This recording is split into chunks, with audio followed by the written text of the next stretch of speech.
pengertian healing sendiri, apa sih menurut Mbak Fitri? Healing ya, healing kan merupakan salah satu penyembuhan Benar. atau pemulihan diri dari luka batin maupun kesehatan emosional yang buruk.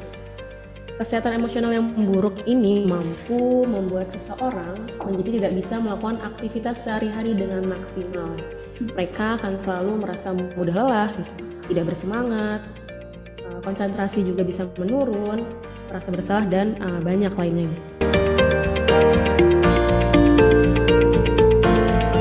Lalu apa sih nih manfaat khususnya untuk dalam berkarir nih Mbak? Pentingnya healing ya. Iya, betul.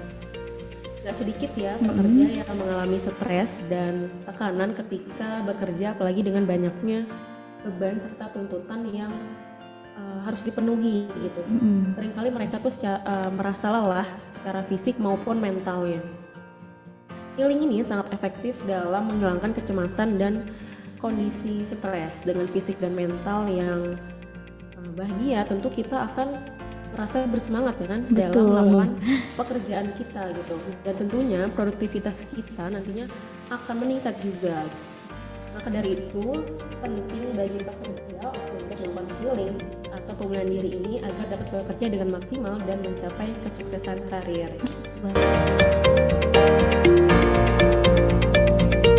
Boleh tahu apa sih resiko naik gunung sendiri nih Mbak? Ya pasti namanya kegiatan di alam bebas ya, punya banyak resiko ya. Betul banget. Lagi di gunung, kita ketahui kalau resiko di gunung itu yang pertama karena kecelakaan atau sakit.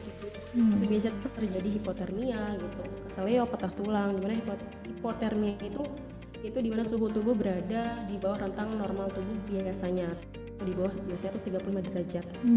Dingin banget itu Mbak. Pasti. Iya, itu salah satu penyakitnya ya. Lalu untuk bahaya alam gitu, kita bisa mengalami pohon tumbang, longsor gitu, terkena badai gitu. Lalu untuk yang ketiga itu resiko dari kecerobohan manusia itu sendiri gitu, karena ketidaksiapan diri tadi, yang tidak mempersiapkan diri dengan baik bisa nanti tersesat seperti itu. Dan juga sampai hilang, itu yang paling parah, dan kematian sih paling tidak diinginkan gitu. Benar banget. Mbak, spill biaya untuk mendaki gunung nih Mbak.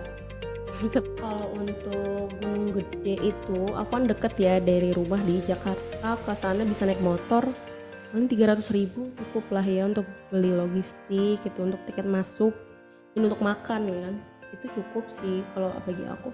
Tapi kalau untuk ke gunung yang di luar ya, maksudnya ke Jawa Tengahan kayak Lawu tadi, kayak Gunung Pau, itu Lawu tuh bisa dari 500.000 sampai 1 juta sih. Tidak disarankan ya, bahkan ada gunung-gunung yang tidak memperbolehkan naik gunung tuh sendiri atau solo gitu kan. Minimal banget harus berdua ya, minimal banget. Tapi ya lebih baik tuh berkelompok, karena kan bisa saling bantu ya. Kalau misalkan temannya mungkin ada yang sakit gitu, ada yang nggak kuat, itu kan lebih aman ya berkelompok.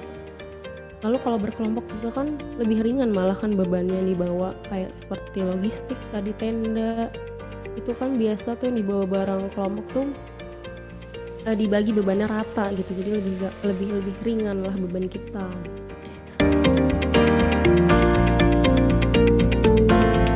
Dibawa ya kan sebelum naik gunung.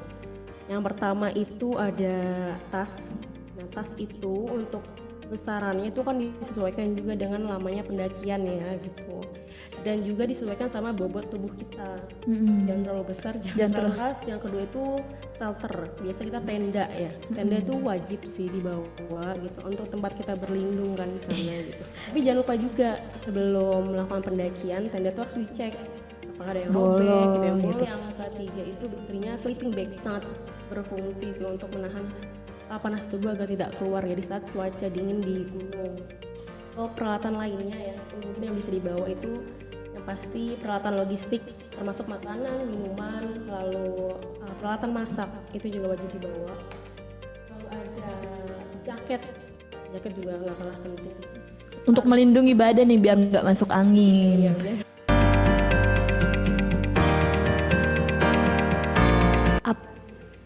Yang paling berkesan apa saja nih yang dirasakan selama mendaki gunung dan di gunung mana Mbak? Lebih ke sedih ya sih. Ini berkesan banget sih, jadi pelajaran buat aku waktu ke Gunung Gede yang pertama kali. Aku tuh baru pertama kan ya, belum kuat banget sampai puncak gitu, dimana itu juga cuaca hujan terus gitu dari awal pendakian sampai pulang lagi tuh hujan terus itu. Ya udah tuh paling berkesannya karena aku nggak bisa kemana-mana lagi. Aku naik dari pos 1 sampai pos 3 doang gitu, diriin tenda di pos 3, udah hujan aja itu dari sampai besok, dari aku sampai besoknya itu yang paling aku inget sih itu. Karena tidak bisa diprediksi ya cuaca Iya, tersebut bener. gitu ya Mbak. Itu tadi yang paling berkesan sih. Tapi semuanya alhamdulillah aman. Alhamdulillah aman gitu, karena kan ya tadi aku bilang kita harus tahu batas diri kita ya. Kalau emang cuaca dirasa nggak mendukung ya ada baiknya yang diterusin gitu. Karena tadi yang tujuan utama naik gunung adalah Sampai pulang dengan selamat. betul banget. Do and dance-nya ketika kita mendaki gunung. Ada 4 tips ya dalam pendakian sendiri, dan itu semuanya harus memang benar-benar dilakukan dan dipersiapkan semaksimal mungkin ya. Secara mental dan fisik juga. Ya, gitu. mental dan fisik tadi kan, terus harus memahami aturan, lalu untuk peralatan dan perlengkapan itu kalau bisa ya jangan sampai ketinggalan gitu, harus benar-benar ada semua gitu, karena kan kita dance-nya ya, hal-hal apa aja yang jangan dilakukan, yang pasti Perilaku lah ya Mbak. perilakunya ya harus dijaga ya. Dari tutur kata. Ya jangan berkata kasar gitu kan. Lalu untuk jangan itu juga memisahkan diri dari kelompok, karena itu berbahaya banget sih gitu.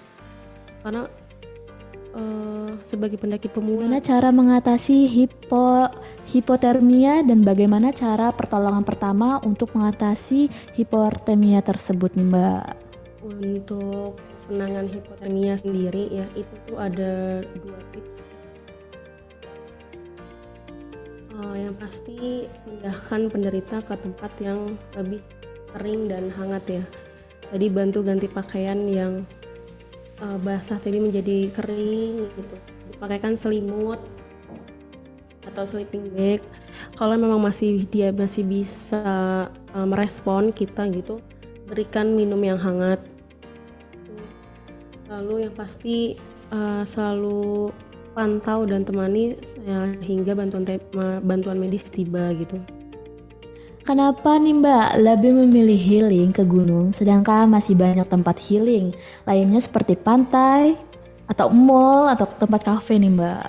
Kayaknya udah dibahas juga sama Mbak Putri ya kan, di awal kenapa malah memilih Naik gitu. gunung, benar. Atau mungkin itu ya jiwa aku kali ya yang sukanya tuh berpetualang di alam bebas gitu.